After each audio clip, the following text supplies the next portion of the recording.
Hello, and welcome back to Fusion Writing, where character development meets structure. And today is our session on the map. We're in a week where we're discussing the Zettelkasten, how to use a card system to help you with your writing. If you were here for the compass, we had an overview, got to look at a real life Zettelkasten, got to play with some cards, and got to find some wonderful tips from Victoria on what to capture on a card. And today, Tuesday, we're going to go a little bit more deeply into that topic, and we're going to talk about some more practical things and to do. And Victoria is going to lead the way, so I'm going to turn it over to her. Hello, anti-novelists, friends, Zettelkasteners, and curious onlookers. Welcome.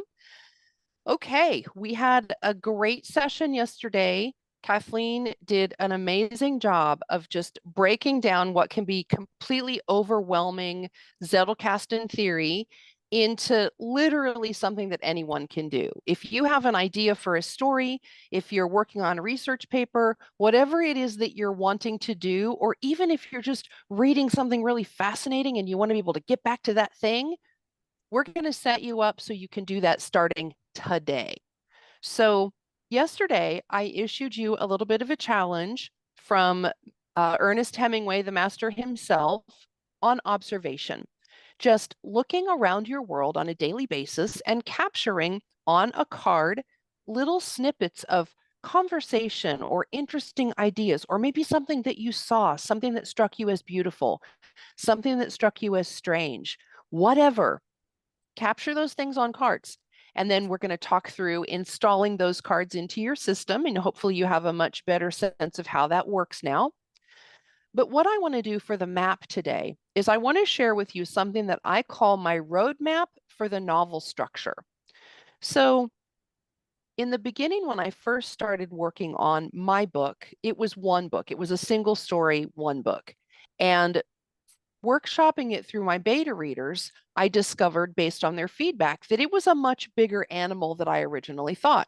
So I ended up separating it out. It's now a trilogy. So I've taken one book, I've chopped it all up into pieces, and now I'm working through finishing the first book in that series of 3.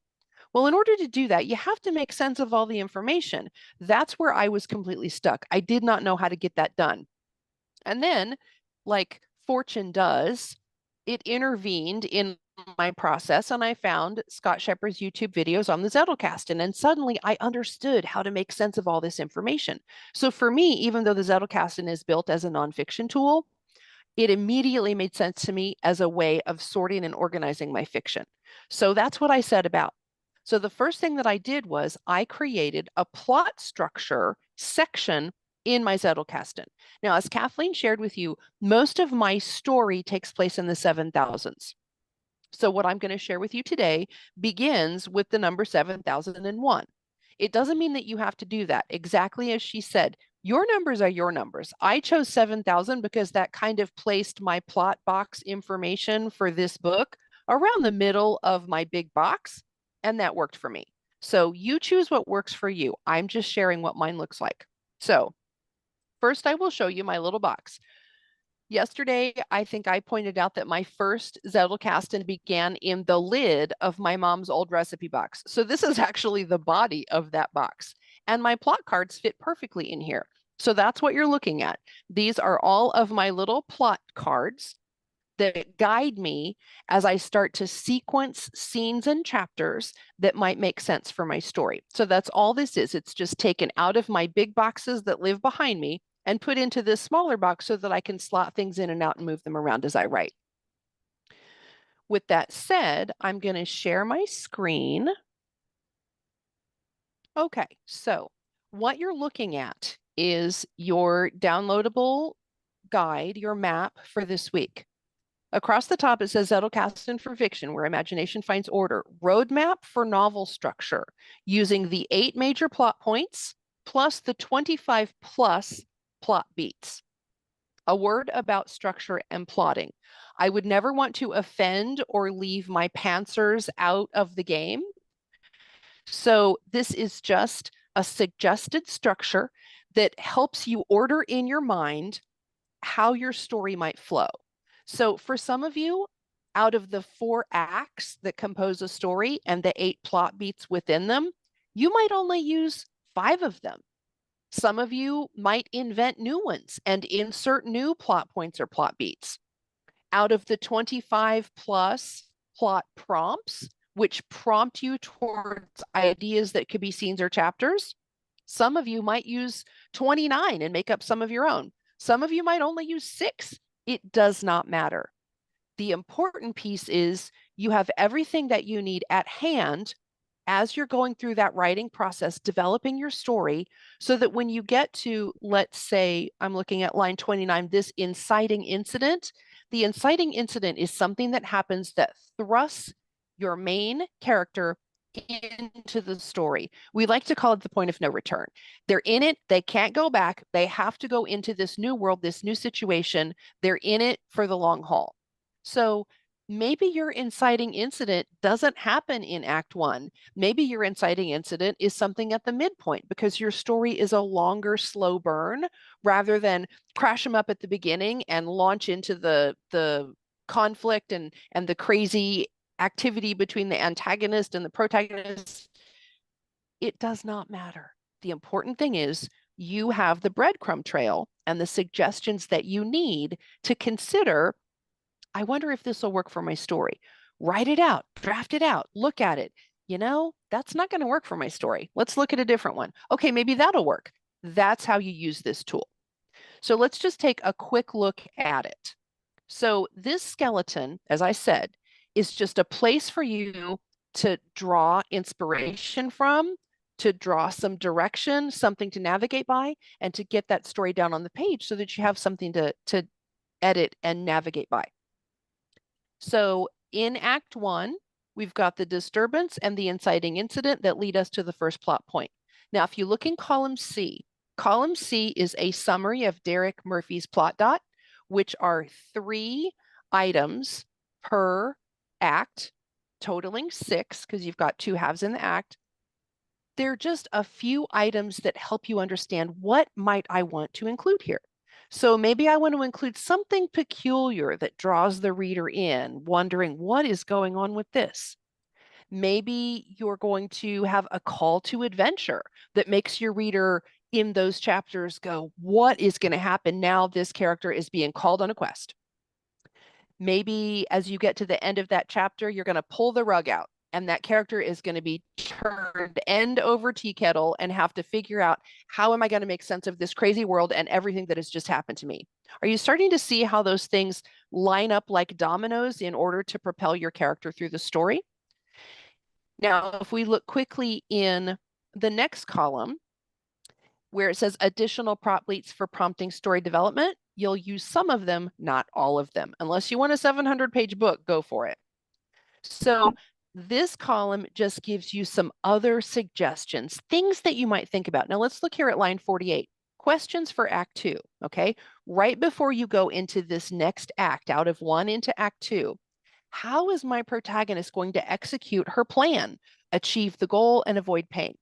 What is the step-by-step plan for making this happen? So I'm asking you specific questions to think about. How am I going to get this character from where they are to where I need to get them to continue the story?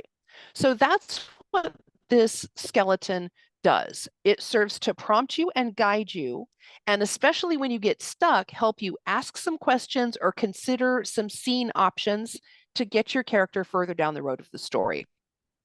So download this, feel free to mark it up, copy it up. The last thing I want to draw your attention to are here in column C, you'll notice next to Really Bad Day, it's numbered 7001. Next to Something Peculiar, it's numbered 7002. So in my plot box, each one of those is a card. So like here, inciting incident, 7003, and I've got a .A next to that. So this is just my breadcrumb trail that helps lead me through my story. And then if I need extra help, I've made these little cards, which are comprised from the items that are in column E. So the additional plot prompts, I've just listed them out on a little card. And I've just stuck that where it goes at that point in the plot. So like this one says, the characters in their normal world, how do they try to fulfill their wishes? Can I introduce tension, frustration, or disappointment? Can I show empathy or care for other characters? So I'm just asking myself those questions on a card, roughly placed in that part of the story, that help guide me through how to get that character moving on.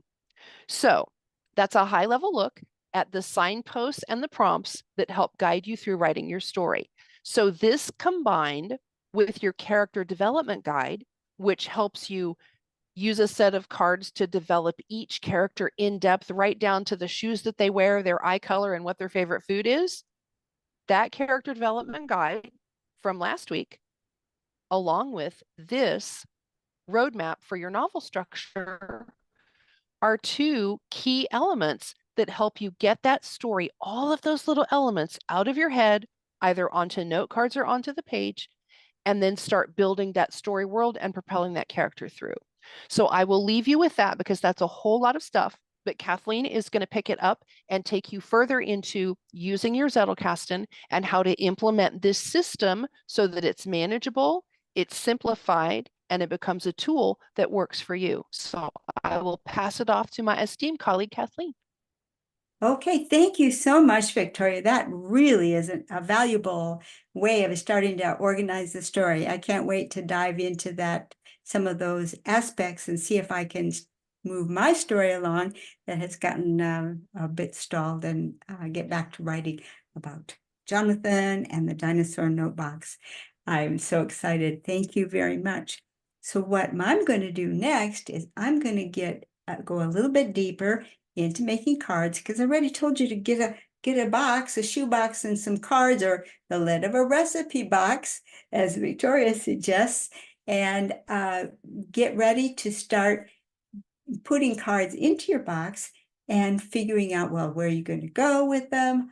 How are you going to go about planning where to do with them? Because I threw the wide open to you. So now wide open for some people means too many choices. So we're going to narrow it back down a little bit to give you something a little bit more specific to work with.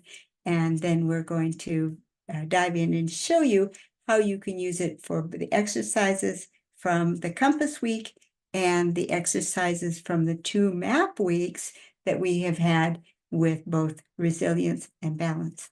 So I'm going to switch cameras over. We left you off yesterday with the idea that you're going to be needing to have some numbers. And mine are in the 4,000s and 5,000s, and Victoria's are in the 7,000s. And you get to pick a range for yourself. So what I'm going to cover next is what happens after the 4,000s. And I'm going to take a look at some examples, because then again, you get a lot of choices.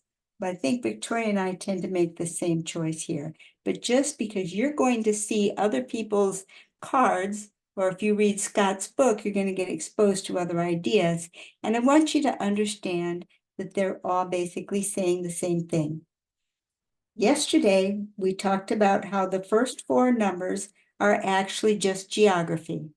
So here I'm just referring to them as the zip code. So those first 4 numbers get you in the proper zip code, and then the rest of the numbers get you to the proper address. Now, if somebody were writing a letter to you, they really would not put your name and then your zip code. You would need a little more information, but the zip code going to get you to your city and possibly the part of your city. And then the card number is going to get you to the specific card number. And you're going to see some very, very common ways of transferring from the zip code to the card number. My personal favorite is to use a dot, so that I could go maybe from card 1257, I would use dot 3 if I wanted the 3rd card. A dash of slashes are very common. So you're going to see many times 1257/3. Sometimes a letter is placed after the number and you don't need any punctuation at all, like 1257C. Sometimes you'll see a dash, 1257-3. Maybe you'll see something that's more like a postal code instead of a zip code. 1B5G-3. That's also, these are all valid card numbers. And the only thing I want you to know is that the numbers on the left are whereabouts you're going to find the card, front or the back or the middle of your Zettelkasten. And the ones on the other side of whatever symbol you choose to use are going to be which specific card you have in mind. Okay, so now, say for example, that you are going to be doing one of the exercises in fusion writing. You have these exercises like the map, and they tell you things like an example of what to write to get you an idea of writing about the character trait involved. For example, resilience is about stuff that's hard, long, or scary. And then one of the writing prompts is, have you ever had to dig down deep inside yourself to get yourself to do something scary? Well, that's a whole story. I don't expect you to write a whole story, get a blank file card and put your whole story on a file card. Nor do I suggest you get a stack of file cards and start writing your story on file card after file card. No, I suggest you use a journal.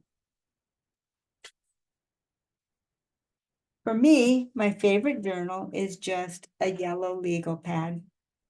When I start a new yellow legal pad, I give it a number at the top of the legal pad. You can see this one is R.D24. You can see I've been doing this for a while, and I just put the date range that the legal pad covers. And every number, every page gets a number. So if I were to start and write a story, and this isn't, I'm just using this as an example. If this text here were my story on how I had to get myself to do something scary, then I would want to be able to find my story again. How am I going to find my story again? I just wrote it out. That's D24, 24 journals already. Where in 24 journals am I going to find the wonderful story that I want to use? I want to use it in my book now and I can't find it. Well, that's where your Zettelkasten comes in. Now, for me, if I were taking a class like this, which I am because I'm learning from Victoria, I would make out a card for fusion writing exercises. I have told you before that I put my writing in the 4,000, so maybe I'd call it 4,100 fusion writing exercises. And see that star there? That star simply tells me that I have something written on the back of the card. And on the back of the card, I've got that in journal D24 on page 10, story A, I wrote about how to do something scary when I was studying resilience. So this points into my journal, and in the margin of my journal, I point back to the card that I wrote it on. So they always point both ways.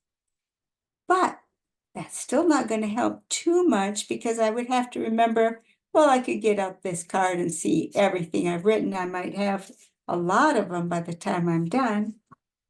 You might have noticed that I picked two words and I underlined them, scary and resilience. This is where the index comes in.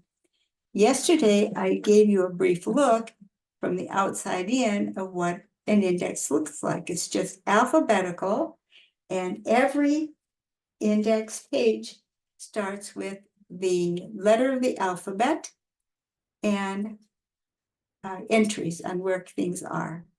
I'll get into some details later on down the road, but we don't want to confuse you right now. So if we're just starting out, I would need two index cards. I would need an index card S for scary, and I would notice that on card 4,100, I have a reference to scary resilience. How did I get myself to do it? And I like to put a fair amount as much as I can fit in that line, because when I'm looking for it, if I see that, I will remember, oh yeah, that's that story that I wanted. I would also make a second entry in the letter R's for resilience, because this was about resilience. So if I'm looking for where did I have interesting stories on resilience, I can pull this up and I can say, oh yeah, that's when I had to get myself to do something scary. So index entries are how you find things again.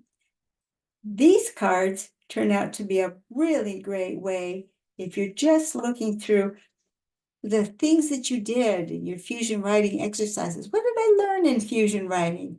Well, you can flip through these cards and you're going to get a whole bunch of story ideas to quickly remind yourself of what's in your journal, and you'll have your journal pages to be able to get yourself back there.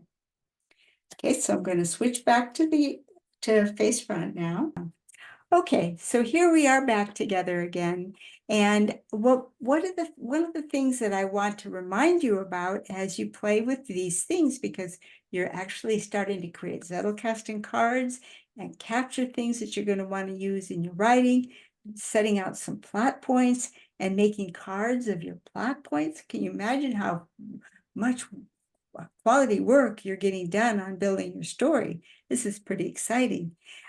Be sure to join us over in LiLLiPub. We talk about these ideas Wednesday, Thursday, Friday, and on Saturday, we have a marvelous Zoom call. If you're in LiLLiPub, go to the events tab and you'll see the time of the call in your time zone. So you won't have any trouble figuring out when the call is. And I just hope to see you there. We had a fantastic call. We had 6 people on our first Zoom call, very lively. It was an awful lot of fun. I think you'd really enjoy coming and joining us over on LiLLiPub for that call. Victoria? Absolutely. We talk a lot behind the scenes about why we're doing what we're doing. And should anyone be crazy enough to ask us, we can go on and on forever about how much we have to share and how many times someone has said, this just doesn't make sense to me. This Zettelkasten thing, I really want to try it. I just don't know. Our goal is to bring you, as our young writers and readers, and even experienced writers and readers that just want to try something different or maybe get a refresh and an uplift. Our goal is to give you that gift, to bring you in with us, to help lift you up, to help support you. And ultimately, as Kathleen has said so many times, and now it has become my personal mantra, I want to hold your book in my hands. If you're a writer and if you're a reader, I want you to come on board and discover some of the amazing writers and authors that are finding us and sharing their work. So come join us, jump into fusion writing if you are so inclined, and let's write some amazing stories together, because I think the sky's the limit with this group. I think so too. It's so exciting because here you have 2 coaches, and you'll find when you get over there, there's more than 2 of us. We're just happen to be the ones teaching this particular class. We've got a whole lot of people who are very enthusiastic about writing. You will find friendship, you will find encouragement, and you'll find a lot of personal attention right now because we're just getting going. You are so lucky to be here at the very foundation of LiLLiPub. I tell you, my dream is that one day LiLLiPub is going to be producing great authors. Why don't you become one of them? I would be so proud to say, yes, and LiLLiPub published his first book. So Yes. come over to LiLLiPub, and we will also see you next week on Monday right here on YouTube, where we'll launch into our first writing week. So it's very exciting. I'm excited about that. So enjoy your time with the Zettelkasten. Drop your questions in over there, or you can even put them as comments in the video. We'll answer them there. LiLLiPub is the most fun, though. It'll be great to see you over there. Okay, bye-bye. Thank you.